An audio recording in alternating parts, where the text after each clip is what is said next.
Que les bénédictions soient. Il est important pour nous de vous préparer à devenir véritablement, spirituellement, certainement un homme, un être humain homme, masculin. Parce que je l'ai déjà dit dans la capsule précédente sur le sperme, à partir du moment où l'homme ne connaît pas la valeur intrinsèque de son sperme, il ne peut pas être un véritable homme. Et le pire, c'est qu'il va faire beaucoup de conneries. Et c'est ce que nous remarquons aujourd'hui, puisque de tels enseignements n'ont pas été donnés. Nous avions déjà, dans la capsule numéro 1, nous avions abordé le principe premier, enfin, le premier principe ou la première loi, puisqu'on est en train de parler des 9 lois du sperme. Nous avons déjà parlé, n'est-ce pas, de la première loi. Je vais vous rappeler cette loi où vous allez voir la vidéo qui est passée, qui est d'ailleurs collée à cette vidéo-là. Le sperme est par nature et toujours une offrande divine. Je l'ai expliqué et je pense que vous avez compris que tout sperme est une offrande et que spermer, c'est faire une offrande. Maintenant, c'est vous qui définissez à qui, quoi vous faites cette offrande et que vous en soyez conscient ou pas. Et quand on regarde le passé de son existence, on se rend compte qu'on a tellement fait d'offrandes, mais à qui, à quoi, raison pour laquelle la compréhension de l'offrande vous a été donnée, à savoir créer un pont entre une entité spirituelle et vous laisser influencer par cette entité spirituelle, parce que l'offrande est une autorisation que vous lui avez donnée de pouvoir vous influencer. Et c'est la raison pour laquelle certaines entités bas astrales vous influencent, parce que inconsciemment, vous leur donnez, n'est-ce pas, cette offrande qu'est le sperme, puisque vous n'avez aucune intention, aucune motivation, aucune conscience réelle spirituelle pour magnifier le sperme avant de pouvoir l'offrir de la manière la plus appropriée. La deuxième loi qui avait été énoncée et que je vais rappeler ici dicte ceci. La valeur spirituelle du sperme, la valeur spirituelle, pardon, d'un homme se voit et se mesure par ou sur la nature des puissances spirituelles qui gravitent autour de son sperme. Il va sans dire que le sperme est comme le soleil. Et pour être plus clair, le sperme n'est pas comme le soleil, le sperme est du soleil. Le sperme est le soleil. Le sperme est une énergie solaire. Imaginez tout simplement le dieu Atum. Le dieu Atum qui sort du Noun. On est d'accord. Le Noun, c'est l'océan primordial. Le dieu Atum devenant Atum Ré solaire, le dieu Atum qui sort du Noun. Vous voyez l'image. OK? Gardez ça à l'esprit. Le dieu Atum qui sort du Noun, le sperme est une identité du Noun. Parce que le sperme est une identité symboliquement associée au sang, une identité qui sort du sang. À la même image du dieu Atum qui a bu de son sperme et dont le dieu Atum représente le sperme, eh bien, c'est une représentation du dieu Atum. Donc, quand vous prenez le sperme, vous avez le dieu Atum entre les mains. Mais que représente Atum? Atum, c'est l'auto-engendré, c'est celui qui est né de lui-même. Est-ce que vous voyez? Ça veut dire que Atum porte en lui-même le 369. Le 369 étant l'énergie de ce qui renaît de lui-même. Le dieu Atum porte également les manes ancestrales. Et le plus important, le nom qui est donné au dieu Atum, c'est l'illuminé, celui qui s'est éveillé à lui-même. Puisqu'il est sorti pour la première fois du Noun, il s'est éveillé du Nun, il s'est éveillé à lui-même, on l'appelle l'illuminé, dont le Dieu Atum est l'illuminé. Il représente également l'illumination. De façon symbolique et vraie et réelle, le sperme, ce n'est pas une simple substance, c'est une entité vivante. Et en tant qu'entité vivante, le sperme, c'est l'entité de l'illumination spirituelle. Le sperme est une entité illuminée. Le sperme représente donc l'illumination. Tout sperme produit représente l'illumination, c'est-à-dire le Dieu solaire. Et donc le solaire ou le soleil est cette énergie de puissance qui fait graviter, n'est-ce pas, des planètes autour de lui ou autour d'elle. Il en est de même donc de cette énergie que nous appelons justement le sperme ou l'entité solaire du sperme ou l'entité du sperme. Eh bien, le sperme est le soleil et autour de cette entité solaire gravitent justement des puissances spirituelles. Lorsque vous émettez le sperme, que ce soit en dehors ou que ce soit à l'intérieur du vagin de la femme, eh bien, automatiquement, selon le principe propre au premier principe d'ailleurs, qui dicte que le sperme est une offrande de facto, ça veut dire qu'une fois que vous libérez du sperme, des entités spirituelles plongent directement vers le sperme. C'est comme si le sperme lui-même a une puissance gravitationnelle qui oblige des entités spirituelles à tourner autour de lui. Et c'est normal, parce que la puissance extraordinaire du sperme est une puissance solaire qui va jusqu'aux confins de l'univers illimité et infini, de l'infiniment grand et de l'infiniment petit, et donc qui fait appel, de par ses fréquences illimitées et infinies, mais des fréquences puissantes, pour ne pas dire des fréquences actuelles, parce qu'il y a plusieurs fréquences dans le sperme, pour faire appel à des puissances, à des entités spirituelles. En résumé, l'enfant qui naît via votre sperme, je ne vais pas d'abord parler de l'ovule, l'enfant qui naît via votre sperme n'est pas choisi au hasard. L'enfant ou l'âme qui vient graviter, puisque les planètes sont similaires aux âmes, les âmes qui viennent graviter autour de ce sperme-là, eh bien, ces âmes possèdent des identités énergétiques à fréquence similaire avec justement ces âmes. Et l'âme dont la fréquence est la plus parlante et la plus dense de la densité du sperme est l'âme qui s'incarne à travers ce sperme.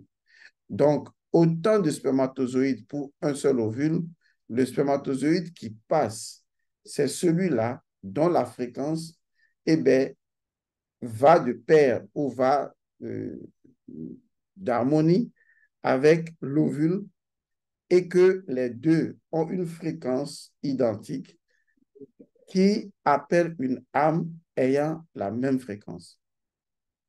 Il va sans dire alors que votre sperme, si elle est une offrande, vous voyez, et que cette offrande, elle est faite à des entités obscures parce que vous n'avez jamais fait aucune préparation pour illuminer votre sperme, et donc le sperme est obscur en quelque sorte, spirituellement parlant, sa lumière n'est pas là, même si elle paraît blanche. Et donc, cette substance-là, qui n'est plus illuminée parce que vous n'avez fait aucun travail là-dessus, lorsque vous l'éjectez, possède néanmoins sa puissance gravitationnelle qui va maintenant, sa puissance de gravité qui va maintenant attirer, n'est-ce pas, des entités à sa fréquence. Et donc, les puissances spirituelles ou les entités spirituelles qui vont graviter autour de votre sperme seront les entités ou les puissances spirituelles identiques à ce manque d'illumination spirituelle qui existe au sein de votre sperme. C'est très important à comprendre que le sperme doit atteindre sa propre illumination spirituelle. Mais je fais comment si j'ai envie de faire atteindre à mon sperme sa propre illumination spirituelle. Eh bien, je l'entretiens. Je l'entretiens avec conscience. Je l'entretiens avec dévotion, parce que la dévotion est une émotion qui va élever, n'est-ce pas, l'énergie de mon sperme et qui va purifier l'énergie de mon sperme et surtout qui va transmuter l'énergie de mon sperme. Je rentre là dans une formation que j'ai déjà lancée depuis longtemps, qui est là pour les gens qui veulent l'appliquer. Il s'agit de la vérité de l'auto-érotisme pour l'éveil spirituel. Parce que j'ai déjà mis en place une formation qui parle de comment transmuter l'énergie du sperme pour pouvoir s'éveiller spirituellement. Parce que le sperme est une énergie indissociable de la glande pinéale. Et donc, plus vous perdez du sperme, plus vous détruisez votre glande pinéale.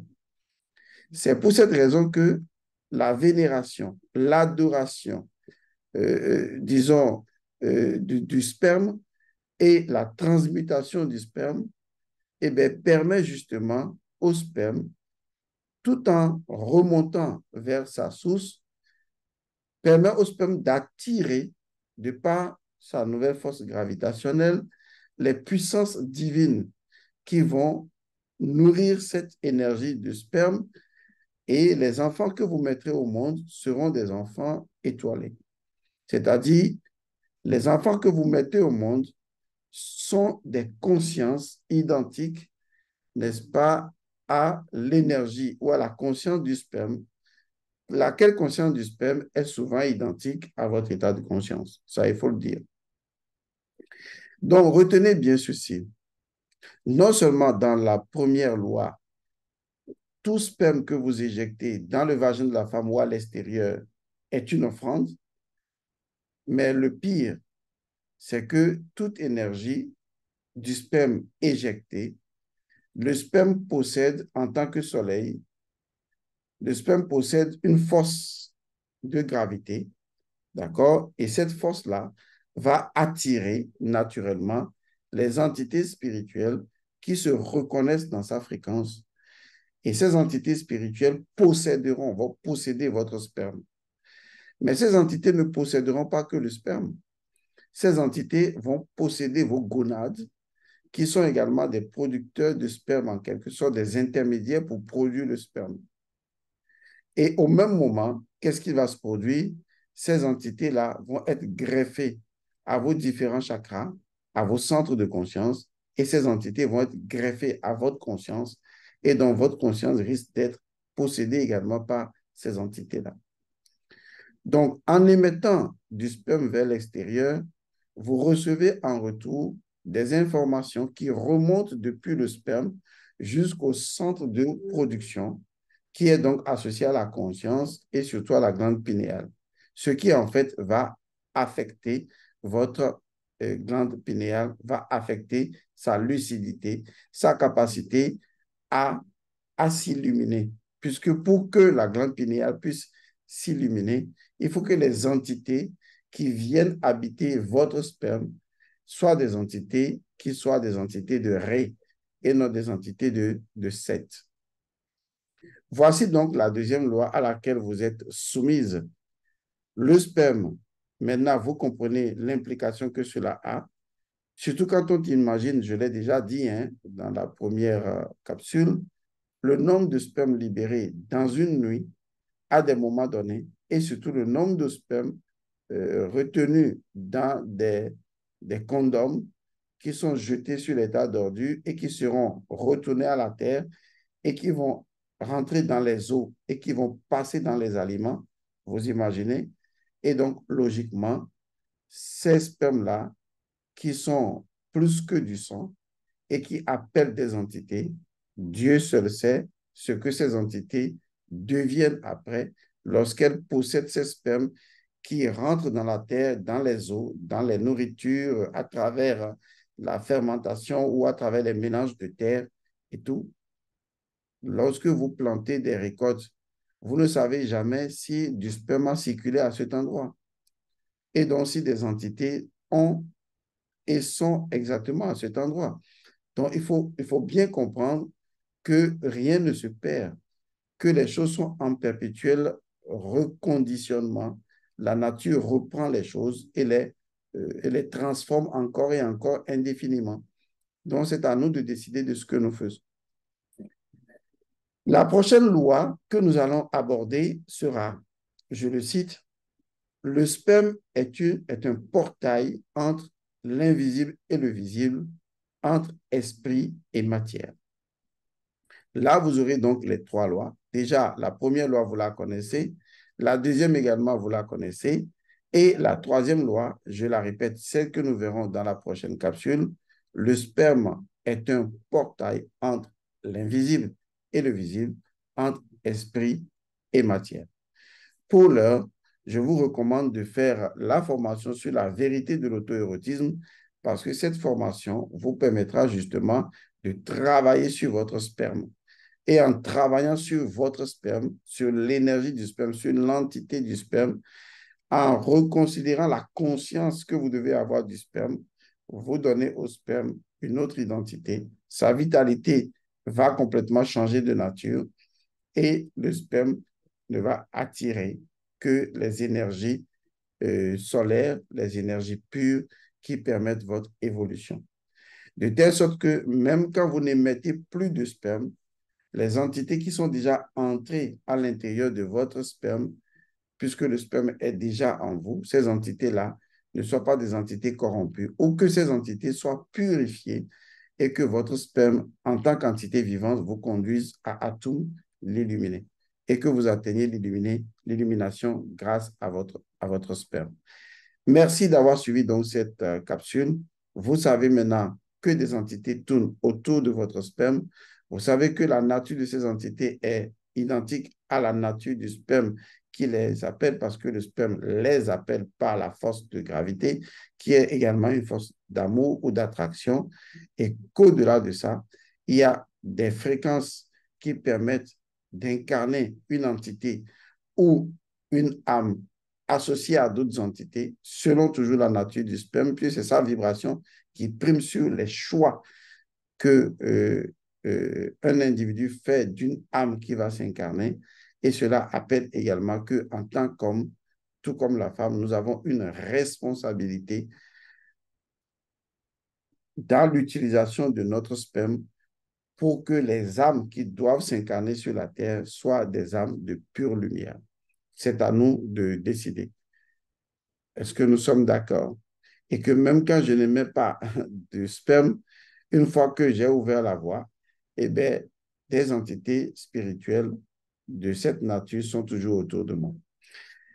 Paix et bénédiction à vous. Merci.